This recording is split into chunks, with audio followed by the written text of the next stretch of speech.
Hey folks, David here, TexasHornsFans.com. We got Texas taking down number 6, Oklahoma State, in Stillwater on Halloween. So that's the second year in a row Texas takes care of the Pokies. So pretty great win. We'll talk about it here on this video. Definitely don't forget to give the video a like, share it out, and certainly leave your comments below. Let me know what you thought about the game. Hope you enjoy it.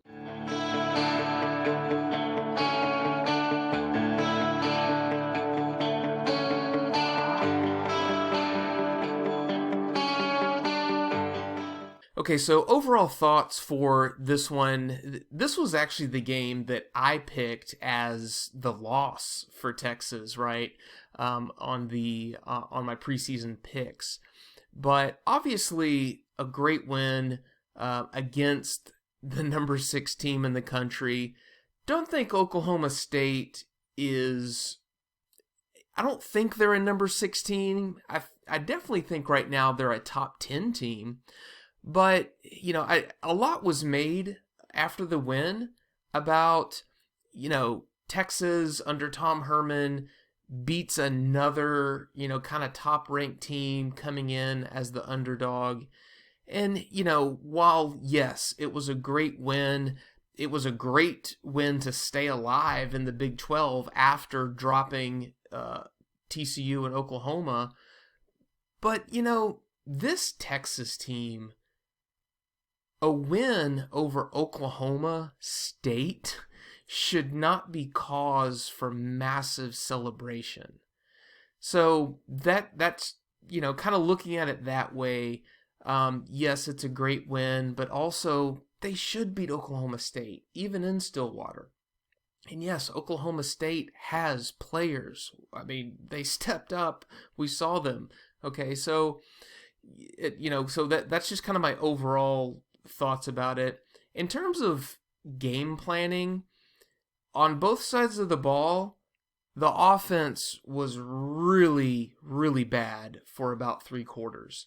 Had a couple of good plays, but in terms of just momentum,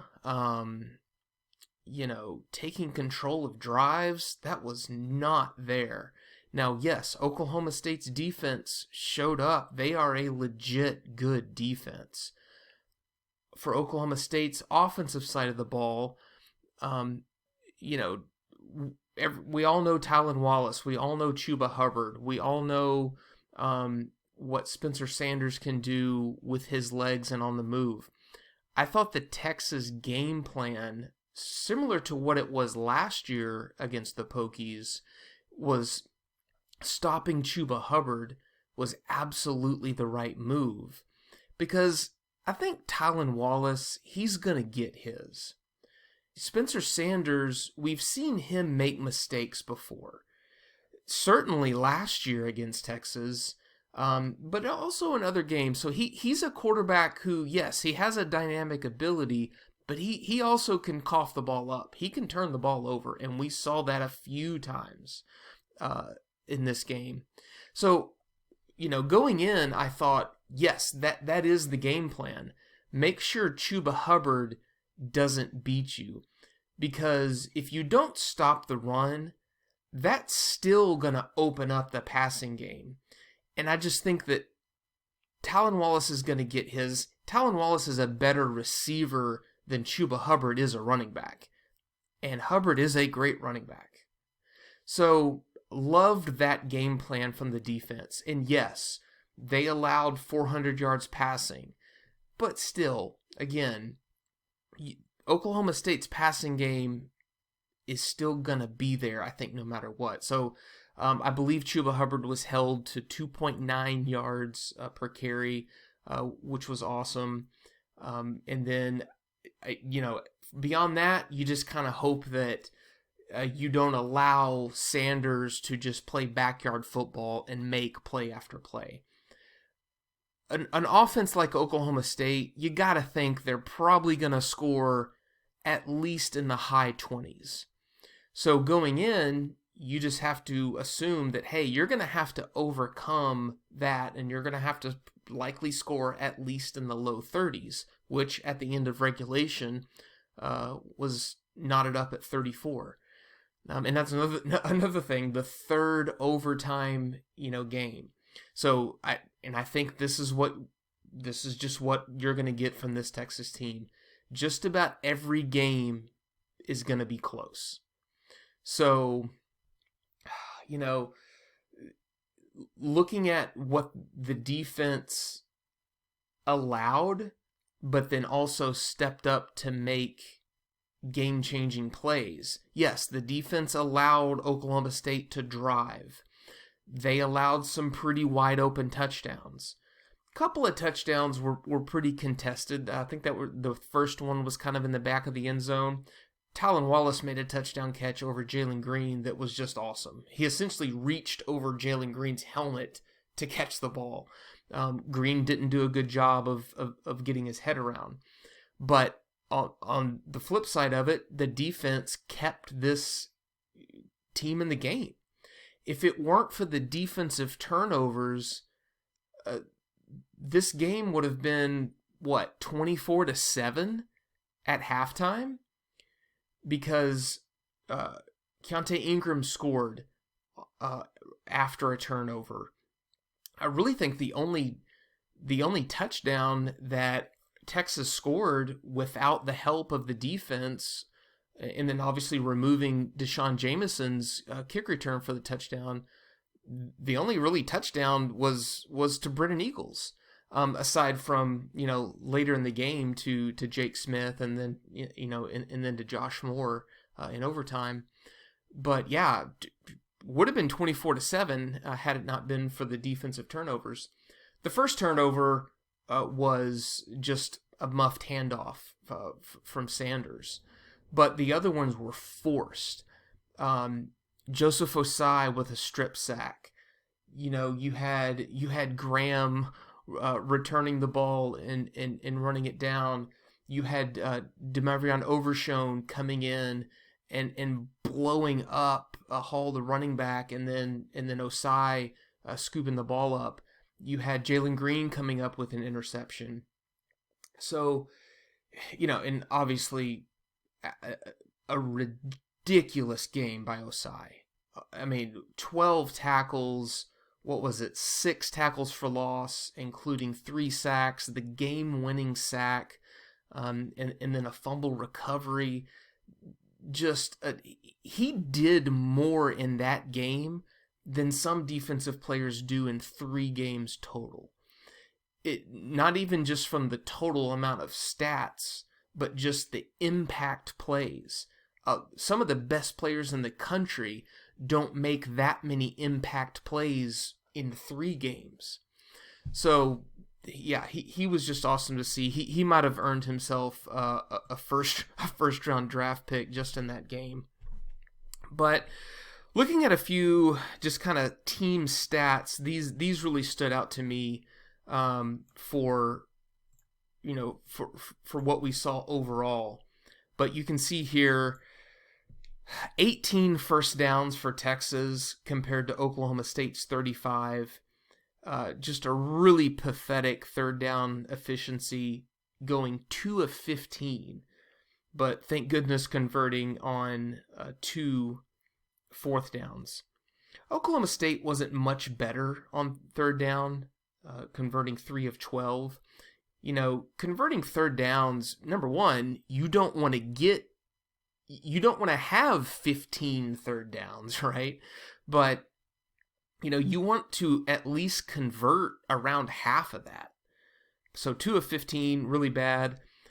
Just 287 yards for Texas offense, but thanks to the Texas defense, the Texas offense had phenomenal field position, so they didn't need to, sustain long drives, which they really weren't showing that they had the ability to do that anyway. 400 yards passing for Oklahoma State, but again, that was kind of the defensive game plan, right? Just stop Chuba Hubbard, stop the run. Don't let Oklahoma State's offense gash you on the run. So really like that. Sam Ellinger was really off. Just didn't even look like he was fully maybe not even fully healthy, just looked like he wasn't zipping the ball like we've seen before. But again, he stepped up when it mattered most. He was there at the end of the game. 118 yards rushing by Texas. Keontae Ingram left the game after scoring that touchdown, hurt his foot, I think, on the play before, but still, pounded the ball in the end zone to score a touchdown. Not sure what his status is going to be for next week, but the really interesting thing that's happening in the running game or with the running backs, Bijan Robinson is looking more and more confident. The coaches are obviously have more confidence in him. He started the game. He's looking more and more like the explosive running back that he is, and that we thought we were getting. He looks like his timing is getting better, especially when to really turn it upfield and bust through. So, given that, I think what we're going to see in these final games is more and more Bijan Robinson, and hopefully what we see is a coaching staff that's willing to allow him to build momentum. Now, the downside is the offensive line, the run blocking continues to be atrocious. There's just not a significant amount of push and a significant amount of offensive linemen staying on their blocks. Time and time again, we see these big-bodied offensive linemen after a run play, after it breaks down almost instantly, standing around. And that's the exact opposite of what you have to have. We got to see these guys get push, stay on their blocks, and allow the running backs one-on-one matchups with the second, and third line of defense. So hopefully that's what we see. I think that's what's happening now with the running game. And then one other massive stat that popped out: 13 penalties for 142 yards. That is beyond inexcusable. So, as much of an impact that the defense had stepping up and making big plays when it mattered, 142 yards of offense is taking points off the board. I mean, you got to think that that's at least worth about 10 points. That's almost a football field and a half. So that was pretty pretty embarrassing to see, but we've seen that several times from this team, making really, really bad penalties when it hurts the most. Other big things that stood out to me, the fact that this team still hasn't been able to put together a complete impressive performance on all three sides of the ball. But the defense stepped up when they needed to. They gave the offense enough chances to win, and then you had a big play on special teams. You had a big kick return for a touchdown. I believe this game never got more than an 11-point spread. I think when Oklahoma State scored right before Jameson's kick return for the touchdown, it was 11 points. I think it was 31-20 at that point. Jameson scores to make it 31-27. So, but yeah, overall a fun game. Obviously, it was, the way it ended was great, with Osai's walk-off game-winning sack, which can be just as exciting as a walk-off score, right? Game-winning score. But We'll look at 5 plays that I think made a big difference as well. We try to look at kind of break down some key plays from some of the highlights. We'll look at a few of those. All right, so here's Oklahoma State's second touchdown, and basically we've got 2 receivers up here at the top. I believe that was Landon Wolf in the slot. Caden Stearns is on him. I think this one is Chris Adamora. Stearns, first of all, is giving him about an 8-yard cushion here in the red zone when the ball's on the 5. But Wolf is going to basically go outside. This receiver, not sure who that one is, but he comes inside. Stearns cuts right in front of Adamora. Right here, he just kind of bumps into him. And then Stearns comes out, looks directly at Spencer Sanders as he's throwing the ball to a wide open Wolf. So Stearns essentially just gives up on Wolf and for the wide open touchdown. So he's completely out of position. And I think we saw that quite a bit from the Texas defense, really just worrying too much about Sanders and getting caught up in no man's land, which is what we saw from Stearns there, and basically just letting his guy basically just run to the outside for a wide open touchdown. All right, so here's the Eagles touchdown that tied the game up, and again, this was really Texas's only score of the first half that wasn't just a complete gift from the Texas defense.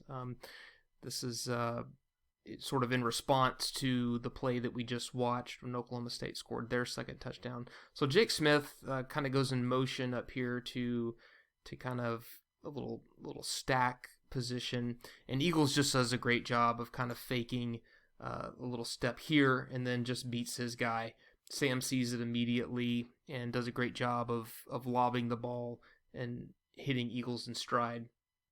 So basically, that one step just causes Eagles guy to miss right there, and he just runs right past him. So, and Eagles is definitely that type of talent to where a play like this, I think, is there at least 2 or 3 times a game. And I really hope that we see more and more of giving him the chance to beat a guy like that one-on-one, because he absolutely can do it. He has the size and the speed. This one is Chuba Hubbard's touchdown, where he just kind of goes out into the flat, and again, wide open. This was another wide open touchdown. Oklahoma State's third touchdown to retake the lead about midway through second quarter. But it's another play where Texas defenders get caught looking and get caught out of position.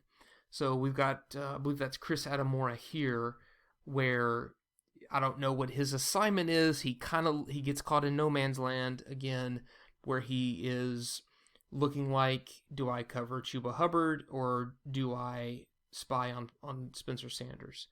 But he gets caught, again in no man's land.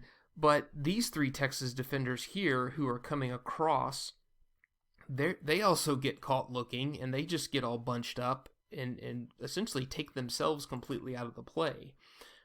We see Josh Thompson there. I think Jawan Mitchell is in that group. But yeah, it's just another play where the Texas defenders kind of get paralyzed looking at the ball. So you've got Adamora, you've got Jawan Mitchell, Josh Thompson, and Caden Stearns there just getting caught in the middle. And really that whole side of the field from the hash to the sideline is wide open for Sanders to hit Hubbard easily. All right, this one is Jameson's kick return for the touchdown. Takes it 100 yards to the house, and we've seen him do this before. He definitely has that ability, and he kind of had a tough day on defense.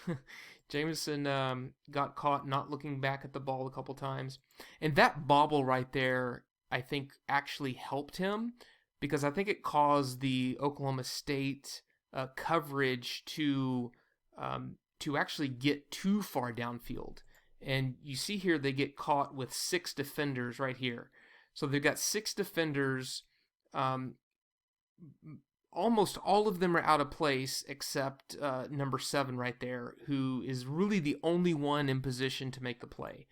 But at this point right there, this play's over. It's a touchdown at this point here once Jamison reaches like the 15-yard line. Because two other defenders right there, number 8, number 9, they are totally out of position and just flat out getting blocked out of the play. So the bobble, I think, actually helped Jamison, where there was over pursuit, and then at that point, it's ball game. He takes it to the house with really really only the kicker to beat. So kind of eases down the sideline there. So that again came after that Chuba Hubbard, or after Oklahoma State goes up 31-20 in the third quarter, and then to get an 11-point lead. But then again, a non-offensive play kind of bailing out the Texas offense. All right, here's the final play of the game. Joseph Ossai's sack. It's 4th and 8. Chris Ash calls zero blitz, so he brings 3 blitzers up in the middle, which essentially leaves every defensive back man to man, and it really immediately forces Sanders to scramble left. And so the blitzers here are Chris Brown, Overshone, and Jawan Mitchell. Overshone does a great job of coming through the middle, which also forces Sanders and completely takes away Sanders' option to run up the gut at all. And then you can see the tight end releases, leaving the right tackle on Ossai, and Ossai just kind of shrugs the block and chases Sanders down. And then it's ball game at that point.